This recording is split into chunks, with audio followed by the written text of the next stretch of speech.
всегда хорошо воспринимает, и вот такие капитальные, серьезные вопросы сам по себе благословляет. Мы сегодня стали свидетелями благословения этого, и устами, словами благословителя мы услышали и благодарность людей, мы услышали и задачи, которые они ставят. Они говорят, давайте дальше продолжайте работать на благо народа, на благо людей. Они доверяют нам, они на нас надеются, и мы те задачи, которые поставили перед нами, мы должны решать.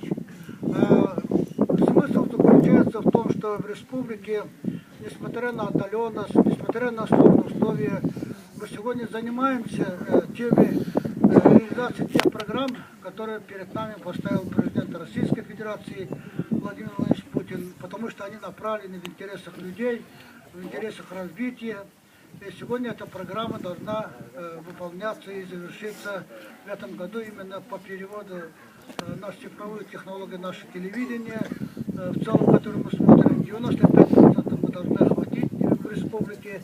Эту важную задачу мы должны выполнить. Вот об этом простые люди, вот устами благословителя до нас довели. Это мы должны взять на себя как ответственность. А с другой стороны, смысл заключается в том, что в республике мы все-таки очень большое внимание уделяем новым технологиям, современным технологиям.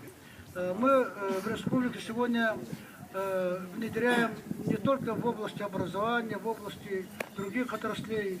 Ну, например, я приведу медицину.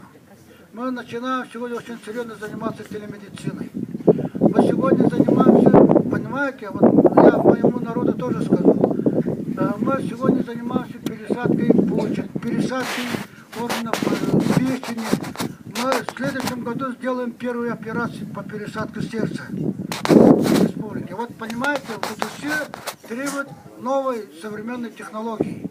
Мы хотим также такими же шагами развиваться, как весь мир. Мы этого добьемся, это мы сделаем. Вот в чем смысл, то, что мы сюда вас попросили приехать, установить такую, как в народе говорят, антенну. И вот это мы сделаем. Поэтому вот в таком узком кругу, вроде маленькое для кого-то событие, для меня, например, это очень большое событие.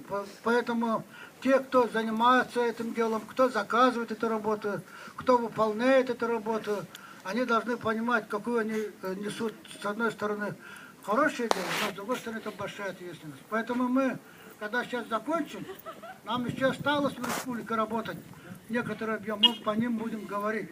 А разговор будет, конечно, серьезный. Потому что мы должны думать о тех людях, которые перед нами стоят, вот именно в интересах их, по всей России, по всей Якутии, мы должны работать, пахать и сделать своевременно и качественно. Чем я поздравляю подрядчиков, чем я благодарю заказчиков, ну и, конечно, я благодарю народ, который терпеливо ждали это. Дай Бог, чтобы все было хорошо. Спасибо.